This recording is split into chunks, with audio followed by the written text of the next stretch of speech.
সম্মানিত সভাপতি অ্যাডভোকেট ইসমাইল ভাই এবং এখানে উপস্থিত আছেন আরেকজন অ্যাডভোকেট মাসুম ভাই।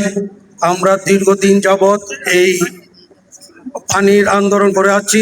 আমি 2012-11 সনের থেকে এই পানি এবং দ্বীপের উপরে আন্দোলন করে আছি এবং ইসমাইল ভাইও আপনার পুরা 30 বছর যাবৎ করতেছে। কিন্তু আমাদের এই যে গভীর নলকূপের উপরে যেই আপনার সিটি কর্পোরেশন জুরুম আজ থেকে 12 বছর আগে ডাক পাচ্ছে, আপনারা 1 লক্ষ করে টাকা দিবেন আর বাৎসরিক বিল দিবেন এবং মিটার লাগানো হবে।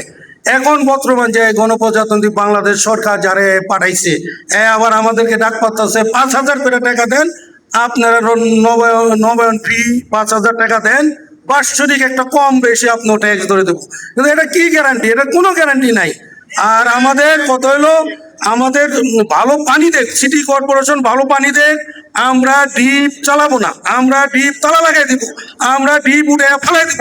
কারণ সিটি কর্পোরেশন আমাদের ভালো পানি দিতে পারে না। দেখো আজকে আমাদের যান বাঁচানোর জন্য এক একটা মহল্লায় খুঁজে দেখা যায় 2টা 3টা 4টা ডিপ বসাইছে, আবার অনেকে পানি এনে খায়। তো যাই হোক, এটার উপরে আপনার নবায়ন ফি আমরা মানবো না, মানতে দিব না। এবং কত হলো যে এটার উপরে যদি যেই জুলুম করে আল্লাহ পাক একদিন না একদিন আবার যেখানে ক্ষমতায় বসেছেন, এই ক্ষমতায় আল্লাহ পাক বসাইছেন, আল্লাহ পাকে আবার উঠে নিয়ে যাবেন।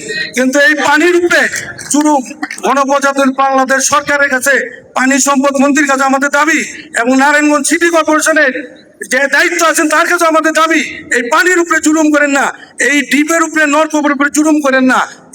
এটার উপরে জুলুম করলে বেশি দিন ইনশাল্লাহ টিকে থাকতে পারবেন না। আল্লাহ পাক অবশ্যই পতন ঘটাবে, তাতে কোনো সন্দেহ নাই। আর কত হলো, আপনারা 27টা ওয়ার্ডের থেকে কম আর বেশি সবাই আইছেন। কত হলো, এই নলকূপ গভীর নলকূপ এটা চালাইতে গেলে অনেক খরচপাতি দরকার আছে। আর যেহেতু একটা সমিতি, সবাই সদস্য হয়ে যাবেন। 27টা ওয়ার্ডের 2700 সদস্য ইনশাল্লাহ। যেহেতু 1990 সন এটা আপনার আমাদের ঘাড়ের উপরে বসাতে পারে না এই পর্যন্ত, ইনশাল্লাহ আমরা বাচ্চা থাকতো এটা বসাতে পারবে না আর আমরা বসাতে দিব না।